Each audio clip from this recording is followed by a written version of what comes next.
Today we're speaking about which is the real Adar. We have two Adars. So when do you celebrate the Yahrzeit? When do you celebrate the Bar Mitzvah? Does a Bar Mitzvah boy get two parties, right?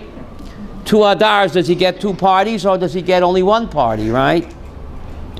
So if you take a look at your sheets in front of you, which is the real Adar? And why are there two Adars? Okay? So it's a leap year, right? It's a leap year. Why? Because Pesach has to come out in the springtime. So therefore, we insert an extra month to make sure that Pesach comes out in the month of Aviv. Aviv means what? Springtime, right? Right? So what's the real Adar? Which is the real Adar when you celebrate the Yahrzeit or a Bar Mitzvah? What's the right Adar to celebrate the Yahrzeit or Bar Mitzvah? Does the Bar Mitzvah boy get two parties, right? Two Adars, not two parties? No? So if you take a look at the first source, Rabbeinu Yechiel mi Paris. Rabbeinu Yechiel, the Rebbe of the Rosh from Paris. You see the first source? From Paris is Paris. Laharbois b'simcha u'b'suda ba'ba'osas sha'adar rishon. So the Rebbe of the Rosh from Paris in the early 1200s, he would make a simcha and a suda when? On the 14th of Adar Rishon. So he would celebrate both months as Purim, right? V'lahazma b'nei Adam, and he would invite people to his home and have a suda on Adar Rishon, the 14th, and then play it again, Sam, then do it again on Adar Sheni, right? No.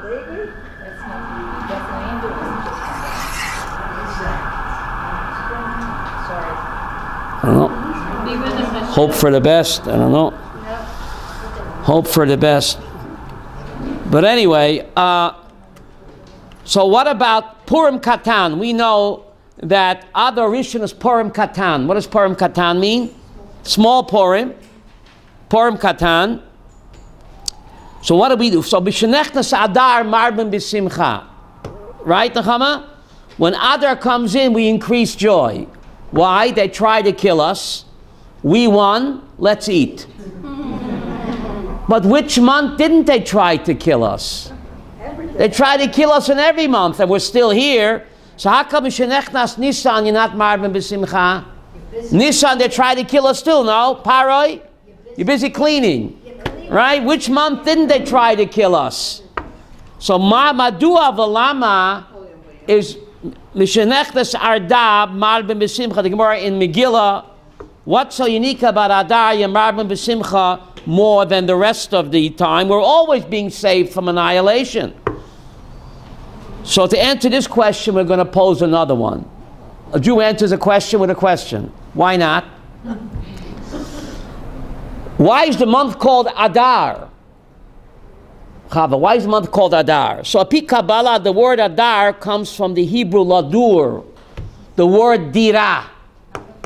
What does dira mean? A dwelling place. Ladur, Adar. What's it all about? The parsha that we read yesterday, Parshas Truma, always falls in the month of Adar. What does it say in Parshas Truma? V'oso li migdash v'shechanti b'tocham. God says, build for me a dira. The month is called Adar, because the month of Adar, we always read Parshas Truma, where God says, build for me a migdash. Build for me a dira. What's a dira? Apartment, a dwelling place. So the month is called Adar because God asked us in Parshas Truma, which is read in the month of Adar, to build him a dira. That's why I'm marben b'simcha. Little old me, God asks me, what am I? What am I? Who am I? He asks me to build him a dira. That should make me very happy. That the creator of the universe thinks so highly of me. He says to me, V'oso li migdash, build me a dira. Build me a dwelling place. That God considers me so important. And this parsha is read in the month of Adar. Therefore, the month is called Adar from the word dira. And therefore, marben b'simcha. that I'm so choshuv to HaKadosh Baruch Hu. Yehuda, God thinks so much of me that he asks me to build him a dirah. Therefore, the month is called Adar, and therefore Amarbim b'simcha. There's a pasuk in Yecheskel that every Bet Knesset is a Mikdash Me'at. Every time a Jew contributes to a Bet Knesset, he's like building the Mikdash, because every shul is what? A Mikdash Me'at, a mini sanctuary. So, in this month, we read the Parsha, and therefore, Marbin b'simcha, that God wants me to build him a dirah. He needs me to build him a dirah, but he shows how much he loves the Jewish people by requesting that we should build him a dirah, and that fact, that he thinks so highly of me, that fact should make me what? Very, very happy. And therefore, Mishenechnas Adar, we are what? Marbim b'simcha. So practically, what do we do on Adar Rishon? So you look at the shorts, what says Shulchan Aruch or Rechaim. You see that? Yom Yudalid b'Tezvav ba'Adar Rishon ein nofel al pneihem. Halacha l'maisa, Purim Katan, you don't say Tachnun, and you're not allowed to do Hesped v'Tainis, but you don't have to have a meal. You don't have to have a meal. So the Mechaber says that Purim Katan, coming up, what, in 2 weeks? You don't have to have a meal. The only thing is you don't say Tachnun. Hagah, but the Ramah argues. Either who did the Hagah, the Ramah, V'amina kasvar shayna yesharmim shechayev laharbot b'mishteh b'simcha b'yudalid ba'adar rishon. The Ramah says the Ashkenazim have a minhag that they also have a party when? Ashkenazim love to celebrate. So the Mechaber says, Yiddish Yehuda, that Purim Katan, you don't have to do anything.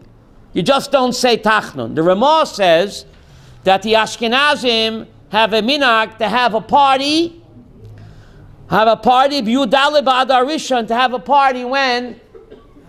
Adar Rishon Purim Katan. Ve'ein nagin kain, but we're not noyig. Mikol mokom yarbek tzat b'suda. Still, there's a minhag to have a little bit of a party when? On Purim Katan.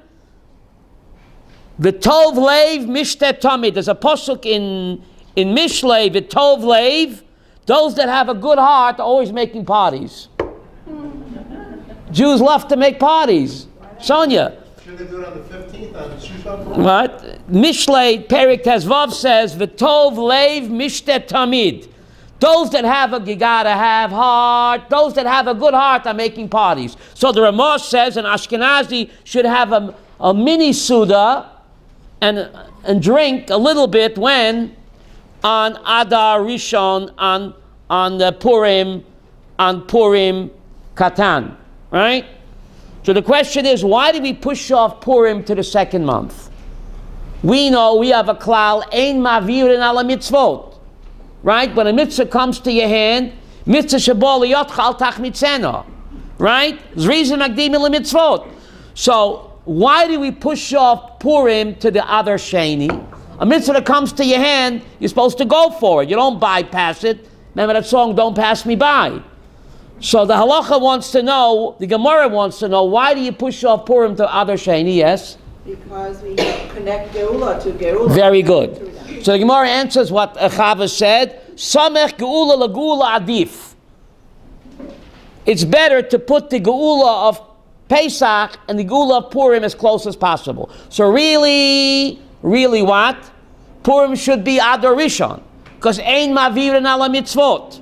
Mitzvah that comes to your hand, go for it. But Samech Geula Lagula Adif. We want to put the Geula of Purim as close as possible to the Geula of what? Pesach. Of Pesach. So therefore Purim is pushed off to what? Adar Sheni. So therefore the Sfardi halacha is that the real Adar is what? Nechama. The second Adar. What's the proof? Because that's when you celebrate Purim. So Yahrzeit, Bar Mitzvah, the Sfardim have easy, Adar Sheni. What's the proof?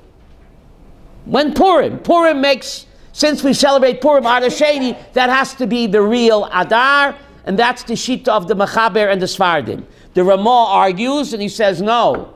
The real Adar is what? Adar Rishon. Because the Gemara says you should really celebrate Purim when? Adar Rishon. Really. But technical reasons, you push it off. If it wasn't for the technical reason, Purim should have been when? So therefore, the Rabbi says, and this is the Ashkenazi halacha, that a bar mitzvah or a Yahrzeit in Adar Rishon or Adar Sheni, is you do it Adar Rishon. Because that's the real Adar. So this coming a week is Moshe Rabbeinu's Yahrzeit. Zayin Adar on Tuesday. Moshe Rabbeinu was a Sephardi. He was born in Egypt, wasn't he? That's right. So he would want us to celebrate his Yahrzeit Nechama when? The second one, right? But if Ashkenazim say Moshe Rabbeinu was an Ashkenazi, Ruvain, then we'd celebrate what? The first one. So therefore the Mishnah Brewer says, do it both. Do it both. But the bar mitzvah boy doesn't get two parties, Mickey, does he? Maybe his mother is Ashkenazi and his father is Sephardi. So maybe he'd get two parties, no? When does he put on tefillin? So according to the Sephardim, he puts on tefillin Adar Sheni. According to the Ashkenazim, he puts it on Adar Rishon. Can't we all get along? Can't we be on the same page? What? What, Rivka? He gets two parties. Would that have been easier if they just made a 13, like Adar Rishon, call it something else, and then you solve your whole problem? Okay. No confusion. Look at the bottom source, please. Aruch HaShulchan, Rivka. See the bottom source, Ruben, on your page? Yeah. The Aruch HaShulchan.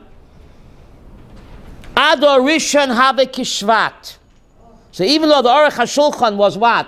An Ashkenazi, he paskins Ruvain like what? Like the Sephardim. He says Adar Rishon is like Shvat. Is like Shvat. V'im koraboy arba parshiyos, and if you read the 4 special readings before Pesach, Parshas Shkalim, Parshas Zachor, Parshas Parah, and Parshas Chodesh, you're supposed to read them in the month of Adar. If you read them when? Adar Rishon lav klumhu. It's like you read them in January. It doesn't count. V'tzorech lagzor l'krosem b'sheni. And you have to what? Read them again in Adar Sheni. You hear what he's saying?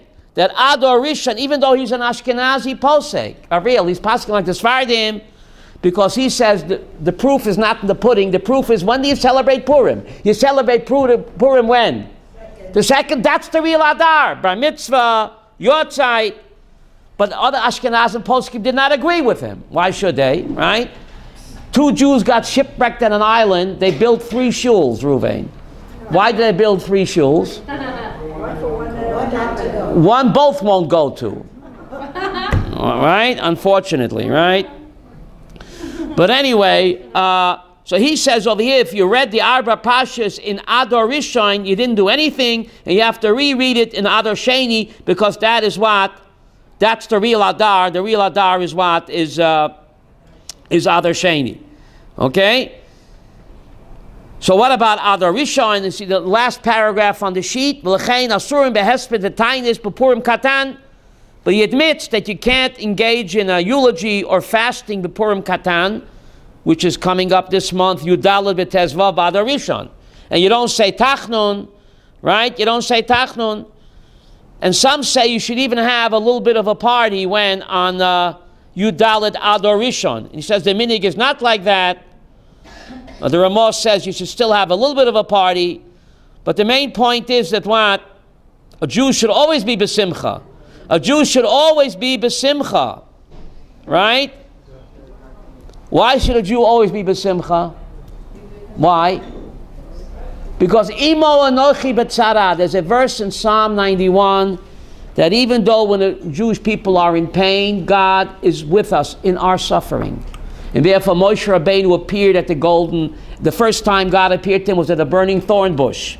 Not a cherry tree, but a thorn bush that cuts and pricks. So Rashi quotes the Midrash because of the Psalm 91, Imo anochi betzara, God suffers along with his people. So that's very comforting that when we are suffering, God is with us. We're never alone. We're never alone. Now, Purim is around the corner.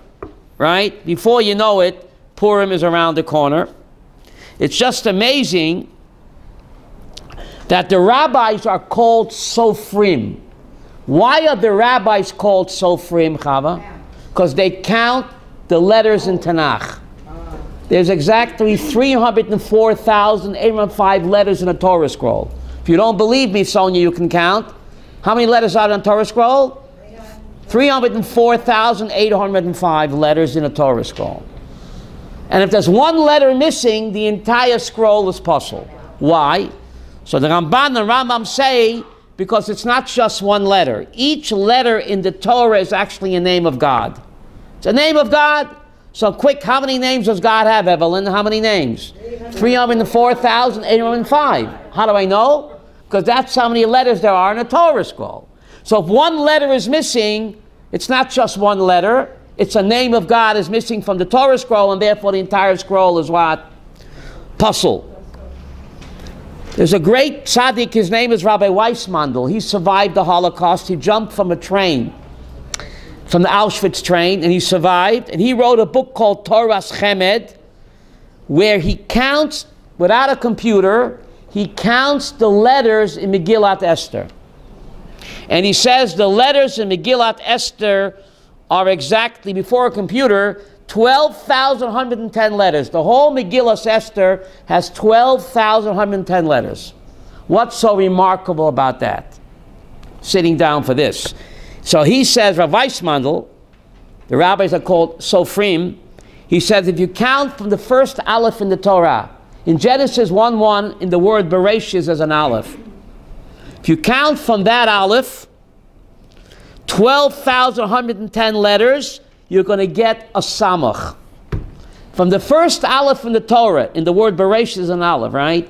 If you count 12,110 letters, you're going to get to the letter Samach. Then from that letter Samach, you count another 12,110 letters, you're going to get the letter Taf. And from the letter Taf, you count another 12,110 letters, you're going to get the letter what? Reish. Isn't that incredible?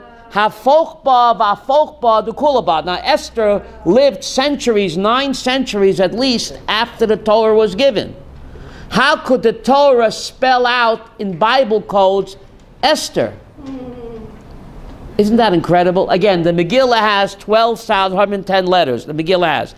And if you count from the first Aleph in the Torah, from Genesis 1, Bereshis Aleph, you count 12,110 letters, you get to the letter Samach.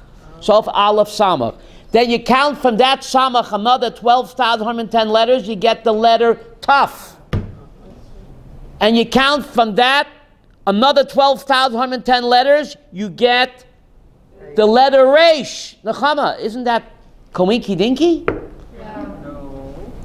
12,110 letters in the whole book of Esther, and the Torah skips Aleph, Samach, Tov, Reish. From Aleph to Samach, Tov to Reish, there's exactly 12,110 letters spelling out the name Esther. Wow. So Esther is recorded in the Torah. How is that possible when the Torah was at least 9 centuries before what? Esther. The Gemara in Chulin says, Esther min ha-Torah minayin. Where is Esther found in the Torah? How could that be? Esther lived 9 centuries later. So the Gemara quotes a verse in Deuteronomy 31, V'anochi astir ponai. God says, I'm going to hide my face. Esther, astir is the same word. I'm going to hide my face because of all the 24 books in Tanakh, Rabbi Yaakov, the only one that doesn't have God's name is what? Is Esther. In Deuteronomy 31, God is already hinting to that 9 centuries before, V'anochi astir panai. I'm going to hide my name because it's the only book in Tanakh that doesn't have what? His name. God's name in it. That's very strange. And Esther is encoded, the message, 12,110 letters in the Megillah, and that's how many letters you skip. Aleph, Samach, Tov, Reish spells out the name Esther. That's pretty incredible. Wow. Koinky dinky? No. I don't think so. Megillat Esther. What does Megillat Esther mean? Legalot et Hester. Sonia, the word Megillah means scroll, but also means to reveal. Legalot et Hester. To remove the hidden one. Reveal. Remove God's mask. Slicha. You're right. Legalot et Hester means to reveal the hidden one. Who's hiding behind the Purim mask? God. God is playing hide and seek with us. So our tafkid is Megillat Esther, legalot et Hester, to remove the Purim mask.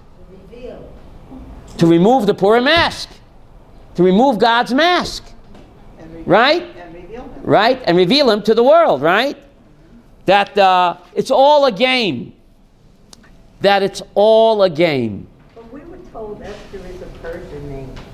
And her name was really... It's a good thing you came today, you see? Her name was Esther Hadassah. She's named after the hospital. Hadassah Hospital? No? Which branch, Nechama? Her name was Esther Hadassah. In Hebrew? In Hebrew. Read Megillah. The ganze Megillah. Read the ganze Megillah, Abraham. She had two names. Hadassah means myrtle. Right. The English name, Myrtle Avenue. Myrtle? Hey, Myrtle. Myrtle Avenue in Brooklyn. Hadassah means myrtle. So she had a name. Why did they give her Esther? Esther min HaTorah minayin. Because God is hiding in the book of Esther. Therefore, she's called Esther. Her real name was Hadassah. But she was also called Esther to prove that it looks like God was hiding. His name is not found anywhere in the Megillah. But we know he's not hiding. He's only playing peekaboo with us. Hide and seek. He's not hiding. It looks like he's hiding. Because in the Megillah, it looks like a string of coinky dinkies. Esther happens to win the beauty contest. She just happens to win it. I mean, there weren't prettier girls than her. And Mordechai and Esther Mordechai just happened to walk by when Bixlam and Seresh were plotting, and he happened to understand Turkish. Right? It looks like a string of coinky dinkies. But we know there are no such thing. But that's what it looks like. Why? Why does God play the game with us? To allow us to have free will. Because otherwise we'd be robots. So God hides behind the Purim mask to allow us to have free will. Otherwise, Sonia, we'd be robots. God doesn't want puppets, he wants partners. So he has to don the Purim mask. It looks like the world is hefty. You have a John Balkari, you have Abu Mamzer, and Isis and ice cream. It looks like the world is going mad. Right? But God is hiding behind the mask. There is a grand plan. But we can't see it. Because God is hiding behind the Purim mask. But don't be fooled by the mask. What you see is not what you get. And therefore we wear masks on Purim. Right? Because what you see is not what you get. Don't be fooled by the mask. Look behind the mask. So therefore Purim is such a great Yom Tov. There's an amazing Rashi in Tehillim 22. In Tehillim 22, Ayelet HaShachar, Nechama. Psalm 22 is Ayelet HaShachar. Who's Ayelet HaShachar? Esther is called Ayelet HaShachar. Why is Esther called Ayelet HaShachar? Shachar means what? Dawn. Shachar in Hebrew means dawn. Remember that song, Dawn? Remember that song, Dawn? Shachar means dawn. But the word Shachar is the same root body as the word Shachor. Black is black.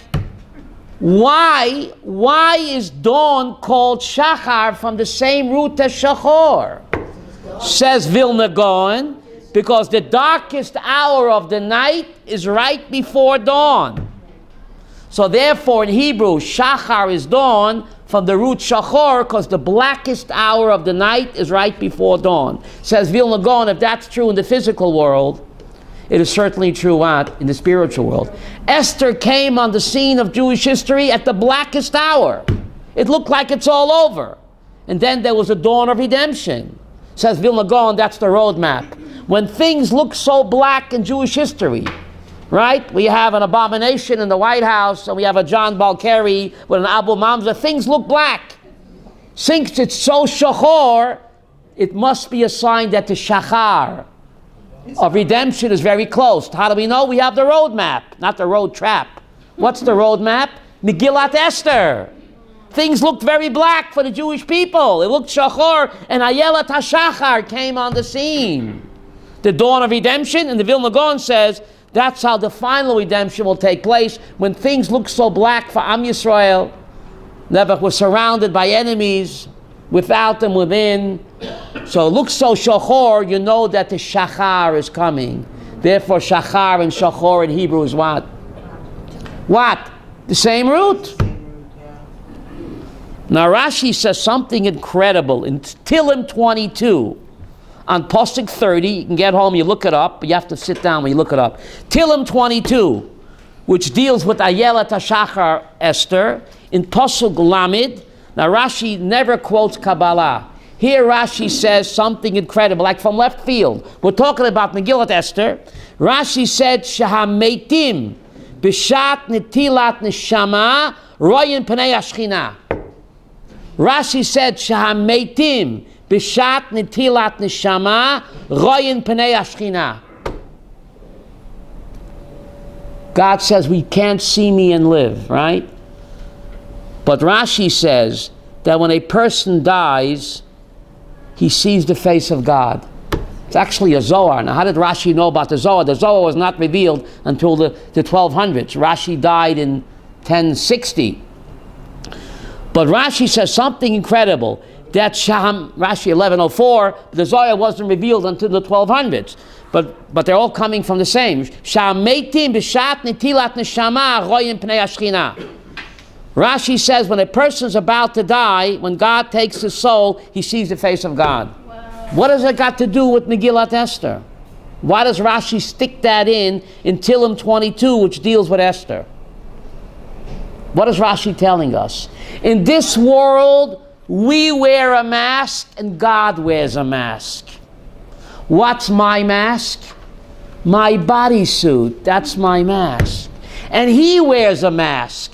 What's the mask called? Nature. Wow. God hides behind the mask of nature, peekaboo, and I hide behind my mask. What's my mask? My bodysuit. So Rashi says, when a person dies, he takes off his mask. What's his mask? His bodysuit, and God takes off his mask. Welcome back, welcome back, welcome back. Wow. That's pretty amazing. Because the body is only a mask that hides who I am. Who am I? I'm a soul man. Wow. And God hides behind the mask of Teva. So Rashi, incredible that he's speaking about Kabbalah, which he never does. In Ayelat HaShachar, we are wearing a mask and God is wearing a mask. I'm not my mask. I'm my godly soul. And God hides behind them. This world is a game. Reuven, God plays a game, but it's masachik. How do you say it's a game? When we die, the game is over, and then we really begin to live. When we shed our mask, and he sheds his mask. What? It's a game of life. It's a game of life, right? Life is but a dream. La la la la la. Now, before the song, the Zohar said that this life is like a dream. When you die, you wake up. You wake up and you realize that this was a dream. This is called Olam HaSheker. And that's called Olam HaEmet. Beautiful. That's why, you heard what Mickey just said? Mickey's unbelievable. The Goyim, why did they call a funeral awake? Mickey, you floored me. It's a good thing I'm sitting down, Mickey. No, buddy, you heard what this lady just said? Reuben, you didn't hear? They call the first part of Goyim call a funeral awake. It doesn't make any sense unless you know the Zohar. Because the Zohar says when you die, you wake up. So how did the Goyim know that? It's incredible. Nikki, it's incredible. Wow. Awake, Evelyn, it doesn't make any sense, but it does. Because when a person dies, the Zohar Kodesh says he wakes up. That's pretty amazing. What? It's incredible. Psalm 22. So anyway, the mitzvah of Purim, there's a mitzvah to get drunk. It's very strange a Jew should get drunk. There's a mitzvah to get drunk? Why is there a mitzvah to get drunk on Purim? Huh? We know that getting drunk is against the Jewish religion. Look what happened to Noach, he got drunk. Lot, he got drunk.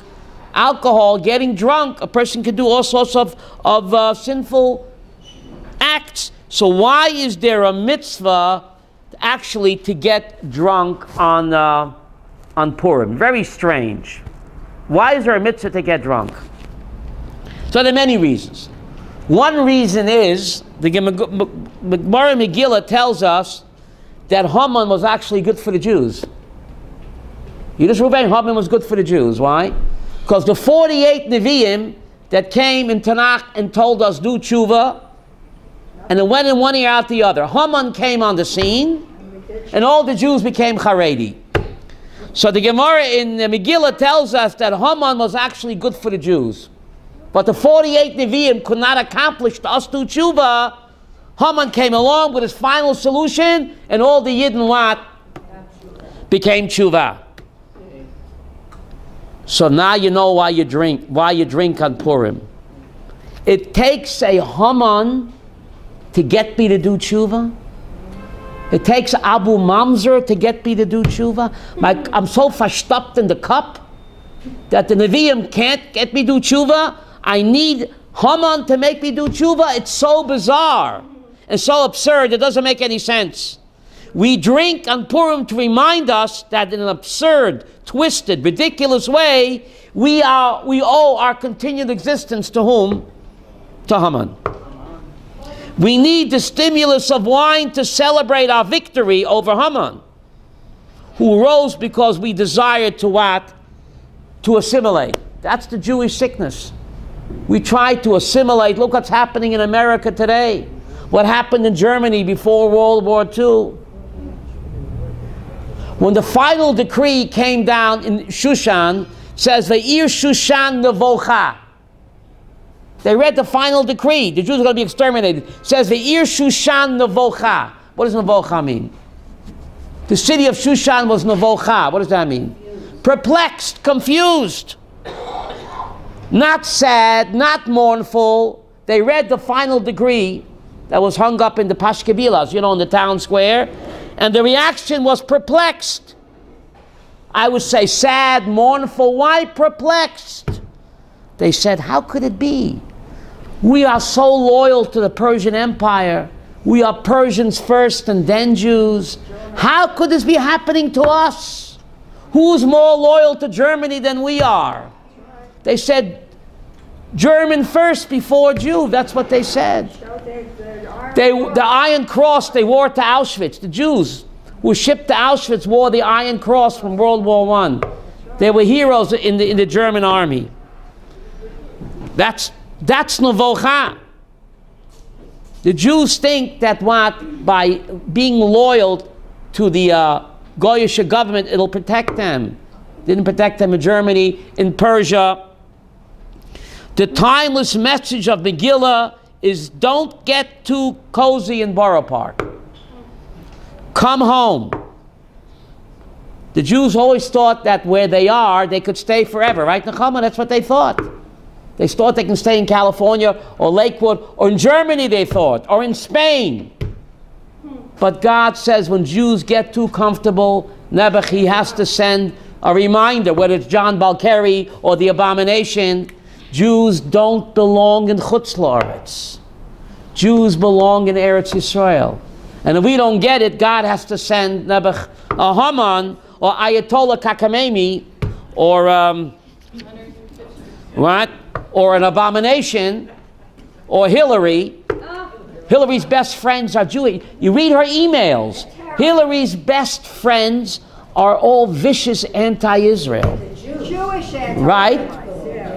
That's her best friends. So I think it's a message that God is sending us that it's time to what? To leave America. You know, America, Amreka. Amreka, what does that mean? Ruvain, Amrek, right? Right? Amrek. America stands for what? Empty people. Amrek, unfortunately. But the Megillah Esther, right? So, in a strange way, we owe our existence to our enemies, because the Jews are, if it wasn't for Jew hatred, the Jewish people would have assimilated a long time ago. You don't agree? Right? Yes. It looks like anti-Semitism is God's insurance policy, buddy. Insurance policy that what? That we don't totally assimilate. Look what's happening in America. America's so good to the Jews. Donald Trump's daughter-in-law became a Jew, right? And Hillary has a Jewish son-in-law. Biden has two. Biden, right? So where we don't have anti-Semitism, we have this total assimilation. The Jewish people in America are assimilated, disappearing. It's a spiritual holocaust. It's a spiritual holocaust. So it looks like anti-Semitism is God's, what would you say, Shelley? God's insurance policy, right? To keep us Jewish despite what? Ourselves. Despite ourselves, right? Despite ourselves. It's just incredible, right? What? That's what it's just amazing. If you read what Mickey just said, you read the Or Sameach wrote a Perush on Chumash. He wrote this in 1901 on Chumash, the Or Sameach on Chumash, Yiddish. In 1901, Hitler didn't come on the scene until 1933. He says the Jews at his time were saying that Berlin is the new Jerusalem. In the early 1900s, they were saying, we don't need Jerusalem. Berlin is the new Jerusalem. So the Or Sameach, Rameir Simcha Cohen, says that attitude is going to bring a Holocaust on the Jewish people. In 1901, Hitler didn't come on the scene until 1933. That Jews that say that Berlin is the new Jerusalem, and this is the promised land, Deutschland, that's what they were saying. Deutschland is a promised land. So the Or Sameach wrote, Yiddish Evel, in 1901, that attitude, Lo Yaleinu, is going to bring a Shoah on Am Yisrael. Was he a Navi? Yes. I don't think he was a Navi. But must have had Ruach. He must have had Ruach HaKodesh. He must have had what? He must have had Ruach HaKodesh, right?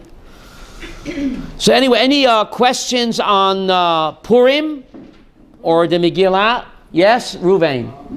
I don't know when the set calendar came, but before that, we didn't have like this brutal 7 out of 19 months. So Before the names of the month, no, not the there was 12 and the 13th month, right? Okay, but a new Rosh Chodesh was set by the Sanhedrin Gadol. So let's before we had the set months. Yeah, they would sanctify the moon by Riyah, Okay. like the Arabs do today. You know that, Okay, but let's right? They're spaced out. The Arabs. They look at the moon, right? let's say it's the 7th month and the 18th comes. Right. They see it's very warm. They're not going to have an Adar Sheni. They're going to go straight to Nisan. Right. So that means you would have to have Purim first Adar, because if you don't have it the first Adar, they go straight to Nisan. Lachon. You missed it. That's right. But now that we have the set calendar, so therefore we celebrate Purim on the second month. We have Samech Geula Lagula. We want to put the redemption of what? Of Purim as close as possible as the redemption from what? Mitzrayim. They're totally different, Evelyn. The redemption from Egypt was supernatural miracles. Everyone saw God clearly, right? Even Paroi said what? Even the magician said, Etzba Lakim. It was supernatural. You couldn't deny God there. Purim was the exact opposite. You couldn't see God's hand. If you wanted to, you could think it's a string of coinky-dinkies. Right? But God is pulling the strings. Right? That's right. Only once did God appear in supernatural. That's only in the Exodus from Egypt. It's not going to happen again. Will it happen again? Why not? I don't know. We'll talk about that. We're going to talk about that coming up after Purim. Will God ever reveal himself again as he did in the Exodus? Or will all the miracles that are with final redemption be hidden like Purim? That's a future shear. Will there be a Kriyas Yamsuf again? Or will they be only miracles like Purim? That's good. But yes, go ahead. So 2 or 3 times you mentioned that we want the 2 Geulos together. What? We want to put together a winning streak. Back to back. It's called good karma. We want to put that as close as possible, right? Put together a winning streak. You say the opposite, that we want to spread them out so we feel this whole year, this miracle. But it gives more power to us. If we have 2 Geulas next door, it gives us the incentive to bring the final Geula. You see, it's up to us. We have to do it, right? God and us are partners. You bring the 2 Geulas together, it gives us the incentive and the courage to push for the final Geula. And maybe that's Yeah. the 1-2 punch. The 1-2 punch, right? The knockout punch. Got 2 fighters in the ring. Right? The knockout punch, right? Yeah. I think, Go ahead. I think that Hashem is doing miracles all the time. God is doing miracles all the time. We don't see it. 1948, 1967, Come on. We do see. Right? Some people think it's just a coincidence. Oh, we have better armies. We have better fighters. No, but Right? nothing. But God is hiding behind the Purim mask. It looks like all the miracles since the Exodus have been secret, hidden miracles. It's the same God, but he's wearing a mask. But if you want to see him, you can see him. How do you say nature in Hebrew? Ha-teva. Ha-teva is nature. It's Gematria Elokim. Ha-teva, which means nature in Hebrew, is the same numerical value, Gabriel, you knew that, as Elokim, right? But it's also. But Ha-teva doesn't really mean nature. Who knows Hebrew here? Ha-teva means submerged. Toveya means to be submerged. Why in Hebrew is nature called submerged? Because God is submerged in nature. That's good. So ask any Upan teacher, how do you say nature in Hebrew? Ha-teva, with the root means submerged. Toveya means submerged. Because God is submerged in nature. He's hidden. But the gematria of Teva is God. God is playing games with us like a father plays with his child. I think it's called peekaboo. Avram, it's called hide and seek. Because if this truth was so plain, we'd all be robots. And God doesn't want puppets, he wants partners to allow free will to operate. That's good. Because otherwise we'd be like malachim, right? But we have to know it's a game. We have to know it's a game. Yes? Every time Yes? a Jew ate non-kosher, he dropped dead. That was Who would eat non-kosher, right? Every time you smoked a cigarette on Shabbos, a bolt of lightning would strike you. Then no one would smoke on Shabbos, right? Maybe Right? decades later it does. Right? So, this world, we are wearing a mask. It's called a bodysuit, and he's wearing a mask called Teva. And Rashi in Tehillim 22 says, when we die, we shed our mask, and he sheds his mask. Wow. That's pretty incredible.